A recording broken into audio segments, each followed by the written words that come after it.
తెలంగాణ రైతాంగానికి good news చెప్పింది కాంగ్రెస్ ప్రభుత్వం.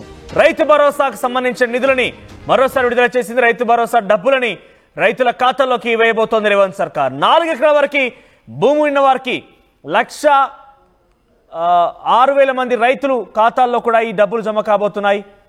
మొత్తం 200 కోట్ల రూపాయలు జమ చేశారు అధికారులు. ఇప్పటివరకు మొత్తం 77.78 లక్షల ఎకరాలకి 54.74 లక్షల మంది రైతులకు భరోసా అందింది. అయితే అందరి ఖాతాల్లో కూడా కలిపి మొత్తం 4,666.60 కోట్లు జమ అయినట్టు తెలుస్తోంది. ఇప్పటివరకు 3 ఎకరాల వరకు మాత్రమే రైతు భరోసా నిధులు అందినట్టుగా తెలుస్తోంది. ఈ నేపథ్యంలో ఈరోజు 4వ ఎకరం వారికి కూడా రైతు బంధు అంటే 4 ఎకరాల లోపు ఉన్న వారి అందరికీ కూడా రైతు భరోసా నిధులు విడుదల చేసినట్టుగా అధికారులు చెప్తున్నారు. దీనిపై మరిన్ని అప్డేట్స్ మధు అందిస్తారు. ఎస్ మధు, రైతు భరోసా ఇంకా నీళ్ళకు అమ్ముకుంటున్నాయి. అసలు దీనికంటూ ఒక ప్రత్యేకమైన ప్రణాళిక అయితే కనిపించడం లేదు. గతంలో మనం పోలిస్తే కనుక వారం రోజుల వ్యవధిలోనే అందరికీ కూడా రైతుల ఖాతాలకు నిధులు జమ అయ్యేది అనేది బీఆర్ఎస్ పార్టీ చెప్తున్నమాట. కానీ కాంగ్రెస్ పార్టీ ప్రభుత్వం వచ్చినాక అటు జనవరి 26 అన్నారు, అంతకుముందు సంక్రాంతి అన్నారు, అంతకంటే ముందు డిసెంబర్ అన్నారు. ఇలా వరుస క్రమంలో మారుతూ ఉన్న ఇప్పటివరకు ఇంకా క్షేత్రస్థాయిలో రైతు భరోసా నిధులు మాత్రం రైతుల ఖాతాలోకి నిజంగా వేయడం లేదు. ఆ టకీమ్ అనేటువంటి ఆ మెసేజ్లు అయితే రావడం లేదు. అప్డేట్స్ ఏంటి? ఎగ్జాక్ట్లీ మొత్తం ఇప్పటివరకు రైతులకు 199 కోట్లు జమ అయ్యారు. ఇంకా మరొక 2 రోజుల్లో కూడా పూర్తి స్థాయిలో జమ అయ్యేటువంటి అవకాశం ఉంది. పెట్టుబడి సాయం కింద రాష్ట్ర ప్రభుత్వం అందజేస్తా ఉంది. కాబట్టి ఇప్పటి వరకు 77 లక్షల ఎకరాలకు దాదాపు నిధులు జమ అయ్యాయి. మొత్తం ఇప్పటి వరకు పూర్తి స్థాయిలో చూసుకుంటే రాష్ట్రంలో రైతులకు 71% మంది రైతులకు రైతు భరోసా కంప్లీట్ అయిందనేటువంటిది ప్రభుత్వం చెప్పే పరిస్థితి చేస్తుంది. ఇప్పటి వరకు అయితే 4 ఎకరాలకు మొదటి చూస్తాం మనం 1, 2 ఇట్లా ఎకరాలకు కంప్లీట్ చేసుకుంటూ పోయినటువంటి రాష్ట్ర ప్రభుత్వం ఇప్పుడు 4 ఎకరాల వరకు రైతు భరోసా నిధులు విడుదల చేసింది. ఒక మంగళవారం రోజే అంటే ట్యూస్డే రోజు తీసుకుంటే 3.33 లక్షల ఎకరాలకు 1,06,000 మంది రైతుల ఖాతాల్లో మొత్తం 199 కోట్ల నిధులను జమ చేసింది మంగళవారం రోజు ఒక్క రోజే. సో ఇట్లా ఈ చివరాఖరి వరకు మార్చి 31 వరకు గతంలో హామీ ఇచ్చింది రాష్ట్ర ప్రభుత్వం. 31 వరకు పూర్తి స్థాయిలో రైతు భరోసా నిధులు విడుదల చేస్తామనేటువంటిది. ఆల్రెడీ ఈ రోజు 27, ఇంకొక మరొక 2 రోజుల్లో కూడా 3 రోజుల్లో కూడా పూర్తి స్థాయిలో రైతు భరోసా నిధులు జమ అయ్యేటువంటి అవకాశం కనిపిస్తా ఉంది. ఇప్పటి వరకు ఈ పథకానికి సంబంధించి గత ప్రభుత్వం అమలు చేస్తున్నటువంటి పథకాన్ని పేరు మార్చారు. తర్వాత దీనికి సంబంధించినటువంటి పెట్టుబడి సహాయాన్ని పెంచుతూ రైతు భరోసా కింద మార్చారు రైతు బంధుని. సో ఇప్పుడు ప్రస్తుతానికైతే ఎకరానికి 6,000 ఇస్తున్నారు. గతంలో 15,000 ఇస్తామని చెప్పినప్పటికీ హామీ రాష్ట్ర ఆర్థిక పరిస్థితి దృష్ట్యా ఇవ్వలేకపోతున్నామంటూ స్టేట్మెంట్ చేసి 6,000 ఇస్తా ఉన్నారు ఎకరాకి. సో సంవత్సరానికి 12,000 2 దఫాలుగా ఈ మేరకైతే మొత్తానికి విడుదల చేస్తా ఉన్నటువంటి పరిస్థితి. ఇప్పటి వరకు 71% మార్చి 31లోగా పూర్తిగా పూర్తి చేస్తామని చెప్తున్నారు. మార్చి 31లోగా పూర్తిగా అయిపోయే అవకాశం ఉందా? ఇంకా 4 ఎకరాల వరకే ఉంది. ఇంకా 10 ఎకరాల లోపు ఇంకా చాలా మందికి వేయాల్సి ఉంది. ఇప్పటివరకు కేవలం 4,666 కోట్లు మాత్రం విడుదల చేశాం. దాని ఇంకా కూడా సుమారుగా ఈ ప్రభుత్వమే చెప్పుకొచ్చిన మాట ఏంటంటే 8,000 కోట్ల వరకు తన పైన భారం పడుతోంది ఈ యొక్క 12,000 రూపాయలు ఇవ్వడం వల్ల అని చెప్తున్న నేపథ్యంలో ఇంకా సుమారుగా 3,400 కోట్లు విడుదల చేయాల్సి ఉంది. ఈ వారం 10 రోజుల్లో ఇంకా 10 రోజులు కూడా లేదు, కేవలం ఒక 3 రోజులే.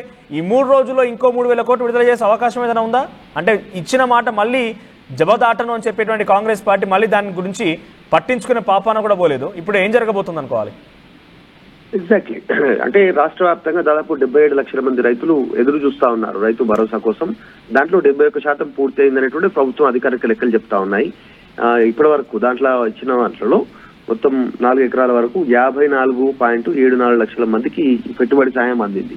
ఇంకా నెక్స్ట్ విడుదల చేయాల్సినటువంటి నిధులకు సంబంధించి ప్రభుత్వం గతంలోనే నిధులు సమకూర్చుకోవడం జరిగింది. నిధులు రెడీగానే ఉన్నాయి రాష్ట్ర ప్రభుత్వం దగ్గర. యాక్చువల్ షెడ్యూల్ ప్రకారం అయితే ఈ రైతు భరోసా నిధులు డైరెక్ట్ గా బెనిఫిషియర్ అకౌంట్ లో పడగానే స్థానిక సంస్థలకి ఎన్నికలకు వెళ్లాలనేటువంటిది గతంలో ప్లాన్ చేసుకోవడం జరిగింది. కానీ అనూహ్య పరిణామాలు సంబంధించడంతో క్షేత్రస్థాయిలో ప్రతికూల పరిస్థితులు ప్రభుత్వానికి ఉండడము, ఇంటెలిజెన్స్ రిపోర్ట్ అందడము, బయట కొన్ని సర్వేలు చేసినటువంటి రిపోర్ట్ అందడంతో ఇప్పుడున్న ప్రతికూల పరిస్థితుల్లో ఎన్నికలకు వెళ్ళొద్దు అనేటువంటి ఆలోచన చేసి కాస్త పోస్ట్ పోన్ చేసుకున్నారు. సో అందులో భాగంగా కాస్త ప్లాన్ చేంజ్ చేసింది. కానీ రైతు భరోసా నిధులను మాత్రం జమ చేయాలనేటువంటి దాని నిశ్చయానికి వచ్చింది. ఇక నిన్న నుంచి స్టార్ట్ చేసినటువంటి ఈ మళ్ళీ 2వ విడత ఈ రైతు భరోసా నిధులను జమ చేస్తూ పోతా ఉంది. మొత్తం నిధులను 31 లోపలనే రైతుల అకౌంట్ లో వేయడానికి ప్రభుత్వం సమాయత్తం చేస్తా ఉంది. సో ఇప్పటికీ వరుసగా మనం చూస్తా ఉన్నాం 1, 2, 3, 4 వరకు. సో 5 ఎకరాలు ఇంకా ఆ పై ఉన్నటువంటి వరకు కూడా దాదాపు కంప్లీట్ చేస్తూ ముందుకు వెళ్ళాలనే ప్రభుత్వం నిర్ణయం తీసుకున్నట్టుగా తెలుస్తోంది. రైట్ మధు. సో రైతు భరోసాకు సంబంధించి అనేక నీళ్లు కమ్ముకుంటున్నాయి. ప్రభుత్వం ఒక నిర్దిష్టమైన ప్రణాళిక అయితే కనిపించడం లేదు. గతంలో మేము వారం రోజుల వ్యవధిలోనే పూర్తిగా వేస్తామని బీఆర్ఎస్ పార్టీ చెప్పుకుంటుంటే 15,000 రూపాయలు ఎకరాకి ఇస్తామని చెప్పినటువంటి ఈ కాంగ్రెస్ పార్టీ ప్రభుత్వం మేనిఫెస్టోలో పొందుపరిచిన అంశాన్ని కాస్త 12,000 కుదించి అది కూడా విడతల వారీగా ఇస్తామని చెప్పి ఆ విడతల వారీగా కాస్త కొన్ని నెలలుగా వస్తోంది, కానీ ఇంకా కూడా పూర్తి కాలేదు. ఇప్పటివరకు కేవలం 3 ఎకరాల లోపు వారికి మాత్రమే రైతు భరోసా నిధులు అందాయి. ఇంకా రేపో మాపో అయితే ఆల్రెడీ పంట చేతికి వచ్చేసింది. పంట కొంత ఇప్పటికే మార్కెట్ కూడా తరలిస్తున్నారు రైతులు. అయినా కూడా రైతు భరోసా, ఈ భరోసా అనేది మెయిన్గా అసలు దీని ఉద్దేశం, ముఖ్య ఉద్దేశమే, ఈ పథకం యొక్క ముఖ్య లక్ష్యమే రైతులు పెట్టుబడి సాయం కోసం అందించడం. పెట్టుబడి కాదు కదా, అది పూర్తిగా పంట చేతికొచ్చి పంట అమ్మకాలు అయిపోయినా కూడా ఇంకా రైతు భరోసా పథకాన్ని క్షేత్రస్థాయిలో కాంగ్రెస్ పార్టీ ప్రభుత్వం అమలు చేయడం లేదని ఒక ఆరోపణ ప్రధానంగా వినబడుతోంది. రైతుల నుంచి తీవ్రమైనటువంటి వ్యతిరేకత కూడా కనబరుస్తున్నారు. ఇక అటు రుణమాఫీ విషయంలో కూడా మొన్న అసెంబ్లీలో తుమ్మల నాగేశ్వరరావు మాట్లాడుతూ రుణమాఫీ పూర్తయినని చెప్పుకొచ్చారు. టెక్నికల్ సమస్యలు, రకరకాల అనుమానాలతోని, రకరకాల మాన్యువల్ సమస్యలతోని ఇంకా జిల్లాకి సుమారుగా 1000 మంది, అంటే 33 జిల్లాల్లో ఉన్నటువంటి 33,000 మంది ఇంకా కూడా ఉన్నారు. సో వారందరికీ ఇంకా పెండింగ్లోనే ఉంది. అది 2 లక్షల లోపు వారికి మాత్రమే వారి సమస్యలు తీర్చకుండా పూర్తయిపోయినని చెప్పడం విషయంలో కూడా రైతులు తీవ్ర ఆవేదన వ్యక్తం చేస్తున్నారు. డెఫినెట్గా ఇదిలాగా కొనసాగితే అటు రైతుల నుంచి కాంగ్రెస్ పార్టీ ప్రభుత్వానికి ఆ తీవ్రమైనటువంటి ఆ ప్రమాదం అయితే ఉండే అవకాశం ఉంది. చూద్దాం మరి ఏం జరుగుతుంది అనేది. సో రైతు భరోసా పైన మీ అభిప్రాయం ఏంటి? కాంగ్రెస్ పార్టీ రైతుల పక్షపాతి అని చెప్పి కాంగ్రెస్ పార్టీ చెప్పుకుంటోంది. సో మీరేమనుకుంటున్నారు? మీ అభిప్రాయాన్ని కామెంట్ చేయండి. మీ సివిల్ సర్వీసెస్ కలను సాకారం చేసుకోవడానికి Vishnu IAS academy general studies prelims cum mains batch, anthropology, sociology, PSIR optionals April 21న ప్రారంభం. Join Vishnu IAS academy, fulfil your dreams of serving nation.